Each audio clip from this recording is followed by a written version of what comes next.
말씀은 마가복음 6장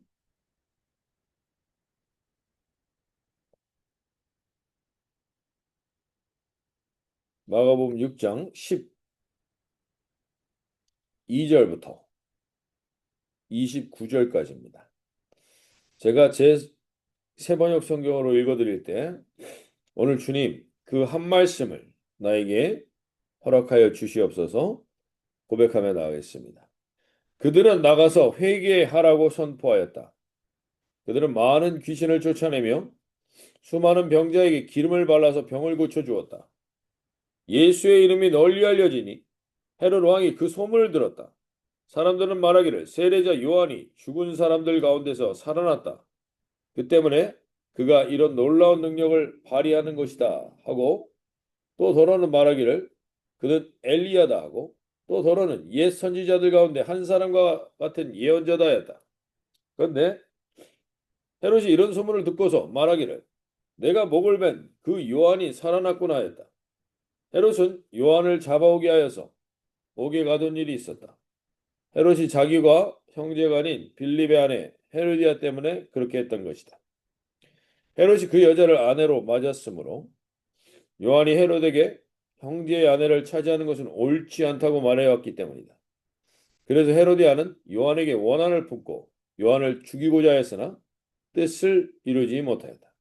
그것은 헤롯이 요한을 의롭고 성스러운 사람으로 알고 그를 두려워하여 보호해 주었고 또 그의 말을 들으면 몹시 괴로워하면서 오히려 달게 들었기 때문이다. 그런데 좋은 기회가 왔다. 헤롯이 자기 생일에 고관들과 천부장들과 갈릴리 여인들을 청하여 놓고 잔치를 베풀었는데 헤로디아의 딸이 춤을 추어서 헤롯과 그 자리에 앉아 있는 사람들을 즐겁게 해주었다. 왕이 소녀에게 말하였다. 내 소원을 말해보아라. 내가 들어주마. 그리고 그 소녀에게 굳게 맹세하였다. 네가 원하는 것이면 이 나라의 절반이라도 주겠다. 소녀가 바깥으로 나가서 자기 어머니에게 말하였다. 무엇을 달라고 청할까요? 그 어머니가 말하였다. 세례자 요한의 머리를 달라고 하여라. 소녀는 급히 왕에게로 돌아와서 청하였다. 곧바로 서둘러서 세례자 요한의 머리를 쟁반에 담아서 내게 주십시오. 왕은 마음이 몹시 괴로웠지만 맹세한 것과 거기에 함께 앉아있는 사람들 때문에 소녀가 달라는 것을 거절할 수 없었다. 그래서 왕은 그 호위병을 보내어 요한의 목을 베어오게 하였다. 호위병은 나가서 감옥에서 요한의 목을 베었어. 쟁반에 담아 소녀에게 주고 소녀는 그것을 자기 어머니에게 주었다. 요한의 제자들이 이 소식을 듣고 와서 그 시체를 거두어다가 무덤에 안장하였다. 네, 오늘 본문에서 우리는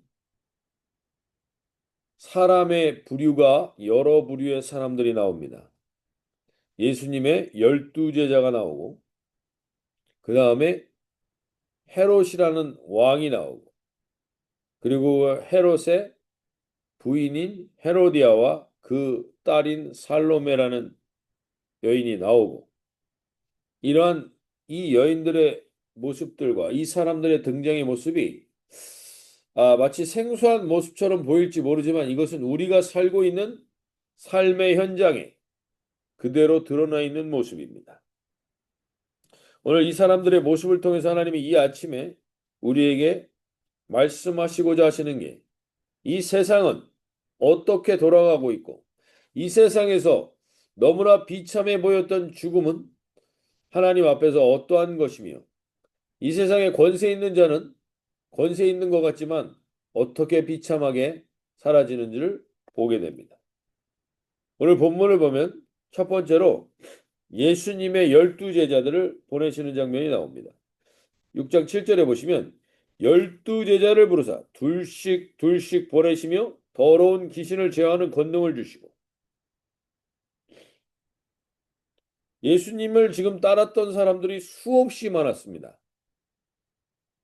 그 많은 사람들 중에 예수님이 12명만 보내셨다는 겁니다. 이 12명은 예수님이 제자 훈련을 시킨 사람들입니다. 그 사람들만 보냈다는 겁니다. 그럼 예수님이 제자 훈련을 시킨 사람들은 어떤 훈련을 받은 건가? 우리가 어떤 훈련에 대한 대단한 가치를 둡니다. 이것을 훈련받은 사람이, 이 과정을 마친 사람이 이것을 해야 한다라고 할 때가 있습니다. 세상에서는 모든 것이 그렇죠. 사관학교를 나오던 어떤 것들을 갔던 그 훈련학교를 나온 다음에 그 일을 감당합니다. 그러나 막상 우리가 학교에서 배운 것과 실전에서 배우는 것은 다를 때가 많습니다. 그리고 결국 실전에서 배우는데 우리가 학교에서 배운 것이 도움이 되기는 하지만 그것이 없다 할지라도 실전에서 준비한 사람들은 실전에서 경험한 사람들은 그것을 인정을 해주는 게 사실 이 나라의 문화입니다. 이 캐나다에서는 학교를 다니지 않아도 레드실이라는 장인의 마크를 줄 때가 있습니다. 그것은 그 사람이 그 현장에서 오랜 시간을 경험했으면 그것을 인정합니다. 마찬가지로 오늘 우리가 이 말씀 속에서 예수님이 왜 그 수많은 사람들 중에 12명만 보내게 되었는가? 12명을 보냈던 이유를 우리가 3장에서 좀 살펴볼 수 있습니다. 3장 14절, 15절 우리가 전에도 한번 나눴던 거지만 14절, 15절에서 이렇게 얘기합니다. 이 12를 세우셨는데 이는 자기와 함께 있게 하시고 또 보내사 전도도 하며 귀신을 내쫓는 권능도 있게 하려 하심이라. 즉 예수님이 훈련시키는 첫 번째 핵심은 예수님이 자기와 함께 있게 하기 위함이었다는 겁니다. 즉 매일 함께 생활하며 예수님과 동행하는 것, 이것이 제자 훈련의 첫 번째입니다. 어떤 성경 공부 과정을 마쳤다고 해서 제자 훈련이 되는 게 아니라 예수님과 동행하는 것을 경험하는 겁니다. 그리고 예수님과 동행하면서 우리는 무엇을 깨닫게 되느냐면 오늘 6장 12절에서도 이렇게 얘기합니다. 제자들이 나가서 가장 먼저 한 게 뭐냐면 회개하라는 겁니다. 회개. 우리가 예수님과 동행하면서 가장 첫 번째로 경험해야 되는 것은 회개입니다. 회개의 핵심은 내 죄를 깨닫는 겁니다. 내 죄를 깨닫는 건데 내 죄를 깨닫게 하는 예수님의 방식은 그들과 동행하시며 그들에게 분명하게 깨닫게 해주시는 게 있습니다. 그것은 회개는요. 회개의 전제 조건은 죄책감이나 죄의식이 아닙니다. 우리가 이것을 명확하게 하셔야 됩니다. 회개는 죄책감이나 죄의식에서 시작되는 게 아닙니다. 회개의 가장 중요한 핵심은 돌아온 탕자의 비유에서 예수님이 말씀하셨던 것처럼 아버지에 대한 사랑에 대한 반응이 회개인 겁니다. 아버지가 나를 어떻게 사랑했는가? 그 아버지의 사랑에 대한 반응이 회개인 거예요. 이 사랑을 깨닫고 나니 내가 잘못했구나. 그 사랑을 깨닫고 나니 내가 아버지를 떠나 있었던 것에 대해서 죄송한 마음을 자기에게서 터져 나오는 겁니다. 이 회개가 없는 사람은 늘 다른 사람이 보입니다. 다른 사람이 어떻게 한 게 보입니다. 다른 사람이 이렇게 안 하는 게 보입니다. 다른 사람이 보이면 회개가 어렵습니다. 회개의 가장 중요한 핵심은 하나님이 나를 이렇게 사랑하시는구나. 그거를 예수님과 동행하면서 깨닫게 되는 겁니다. 오늘 이 아침에 무엇보다도 우리가 예수님이 제자 훈련의 가장 핵심은 예수님과 동행하면서 그분이 나를 이렇게 사랑하시는데 나는 이분을 이렇게 거부했구나를 깨닫는 회개에서부터 온전한 훈련이 시작되는 겁니다. 성경 공부 백날에도 회개가 없다면 그 사람은 온전한 제자가 아닌 겁니다. 오늘 이 아침에 무엇보다도 예수님이 우리에게 훈련시키길 원하셔서 이 새벽에 깨우신 줄로 믿습니다. 예수님이 우리에게 훈련시키길 원하는 첫 번째는 주님과 동행하면서 주님의 사랑에 대한 반응을 가지는 겁니다. 주님은 오늘도 이 하루, 이 감탄하며 이 하루를 시작하는 겁니다. 내가 주님이 이 하루를 나에게 주시는구나. 감사하며 감격하며 회개와 감사는 같이 가게 돼 있습니다. 회개한 자들은 감사할 수밖에 없습니다. 이런 나를 주님이 이렇게 사랑하시다. 오늘 하나님, 이 주님에 대한 사랑의 감사와 감탄으로 이 하루를 시작하시게 된다면 저 여러분은 이 새벽 기도가 바로 그 제자 훈련의 현장이 될 줄로 믿습니다. 오늘 주님, 이 현장을 가지고 살아가게 해주십시오. 고백하며 나갈 수 있길 바랍니다. 두 번째는 전도를 하겠습니다. 전도. 전도라는 것은 예수님을 전하는 겁니다. 예수님이 나를 이렇게 사랑하시는데 당신도 이렇게 사랑합니다. 라고 전도하는 것이죠. 그 전도를 하는 이 제자들에게 예수님은 오늘 이렇게 말씀하십니다.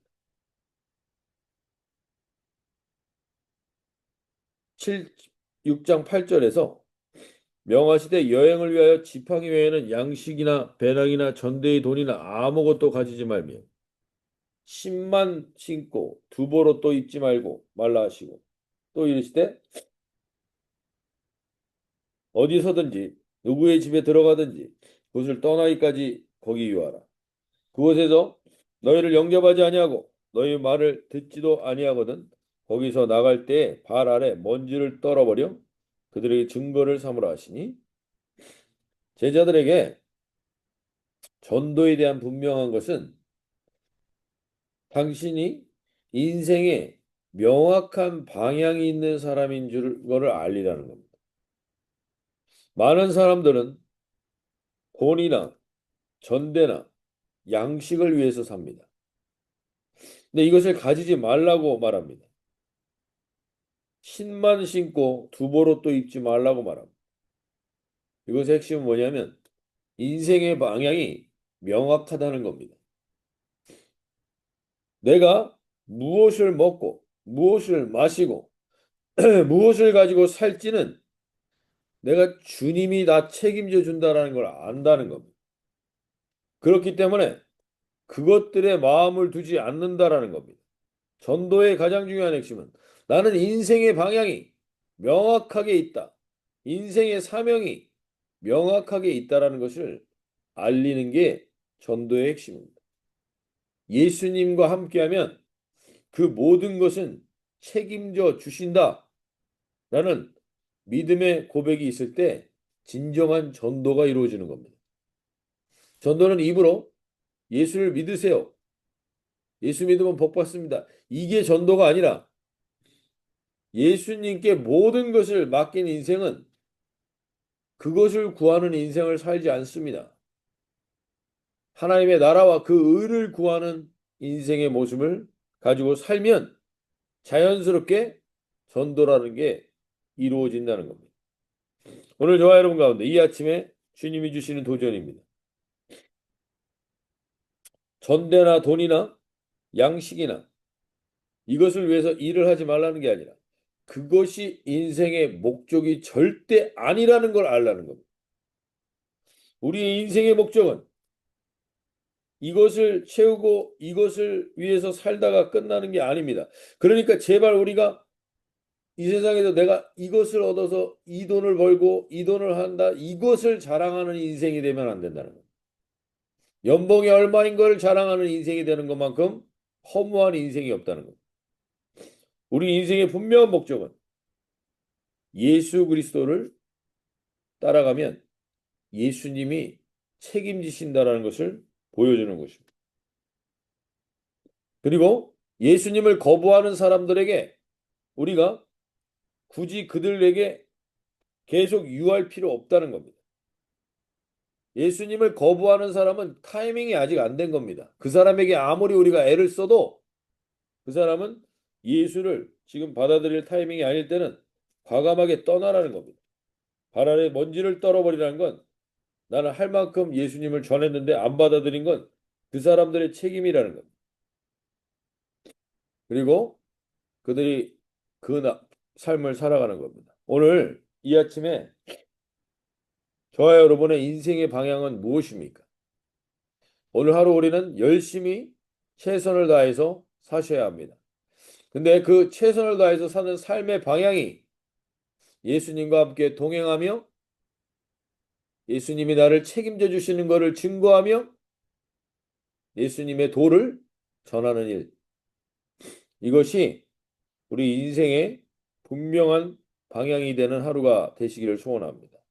오늘 우리에게 그러기 위해서 주님이 많은 귀신을 내쫓는 권능은 이 사람들에게 옵니다. 회개하고 예수님과 동행하면 많은 귀신을 쫓아내며 많은 병자에게 기름을 발라 고치는 역사도 일어나게 됩니다. 오늘 무엇보다도 저는 우리가 다른 어떠한 것보다도 예수님과 동행하는 훈련이 이 새벽에 나온 한 분 한 분들에게는 반드시 있기를 원합니다. 예수님과 동행하는 훈련이 새벽 기도의 가장 중요한 목적입니다. 오늘 하루도 주님과 이 말씀을 붙들고 동행하는 하루가 되게 해주십시오. 이런 마음을 가지고 오늘 하루를 살아가실 때 우리는 이 세상의 권세자들보다 주님께 기억되는 인생이 될 줄로 믿습니다. 오늘 여기 이후에 세례 요한의 죽음을 통해서 세상의 권력자들이 행하는 행악을 예수님은 우리에게 알려주십니다. 이 세상에 능력 있고 권력 있다고 하는 사람들 제발 그들을 두려워하지 말아라. 그들을 부러워하지도 말아라. 그들 안에 있는 추악함이 어떤 것인지 이 세상에 권력 있고 능력 있다고 하면서 자기를 믿는 사람들의 추악한 행태가 어떤 것인지 하나님은 다 알고 있다는 것이고 오늘 이 아침에 세상 속에서 일어나는 수많은 지도자들의 모습들 우리는 그 추악함들을 알고 우리가 해야 될 것은 이 땅 가운데 보십시오. 이제 이 성경에 기록된 2000년 뒤에 우리는 예수님의 12제자를 어떻게 기억하고 있으며 헤롯이라는 왕을 어떻게 기억하고 있는지 지금 우리가 명확하게 나타나지 않습니까? 추잡하게 자기 동생의 아내를 빼앗아 헤로디아라는 여자는 자기 동생의 아내였습니다. 이복 동생의 아내. 그 여자를 빼앗고 그 여자의 딸 살로메라는 이름을 역사 속에서 살로메라는 이름을 가진 여자들은 대체적으로 아주 사탄의 통로로 귀신의 통로로 쓰임 받을 때가 많았습니다. 우리가 이 말씀을 보면서 세상에 어떠한 권세도 불허할 게 없구나. 세상에 어떠한 능력들도 결국 사람이 자기를 의지하고 자기를 왕 삼은 인생의 마지막은 비참하고 추악하기 그지없구나. 이것을 하나님이 우리에게 알라는 것입니다. 결국 이들은 그 추악한 행동을 하고 세례 요한의 목을 베지만 나중에 이들의 인생은 비참한 말로를 갖게 됩니다. 그리고 비참한 말로를 갖는 것뿐만 아니라 지금 수천 년이 지난 2000년이 지난 우리에게도 가장 추악한 사람들로 기억이 됩니다. 이게 얼마나 더 추악한 겁니까? 얼마나 더 비참한 겁니까? 12명의 제자들은 두보로또 가지고 있지 않았고 10만 신고 있었지만 이들은 우리에게 역사에 우리가 따라가고 우리가 추구해야 될 사람들로 기억됩니다. 오늘 하나님 이 하루 내가 이렇게 살아가는 이 하루가 절대로 하나님 그냥 지나가 버리는 하루가 아닙니다. 오늘 역사 속에서 오늘 이 하루도 결국에는 기억될 것입니다. 추악한 모습으로 기억될지 아니면 주님의 제자들과 같이 회개와 많은 귀신을 쫓아내며 귀신을 제어하는 권능으로 살아갈지 오늘 우리가 주님 앞에서 유일한 그 길은 예수님과 오늘 동행하는 것입니다.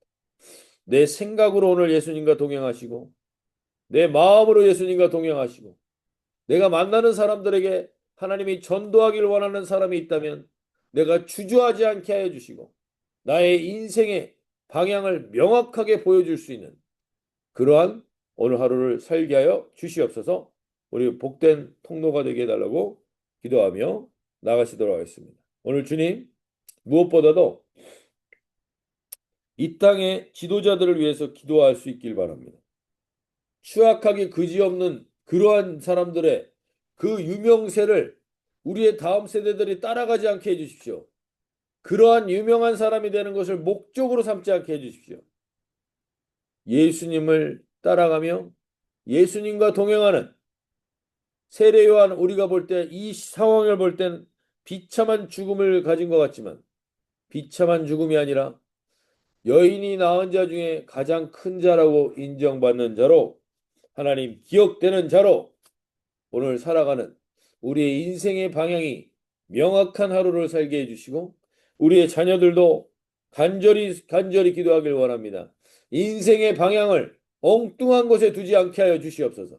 인생의 방향을 돈이나 전배나 양식에 두는 인생이 아니라 주님이 주신 사명에 두는 인생들이 되게 해주십시오.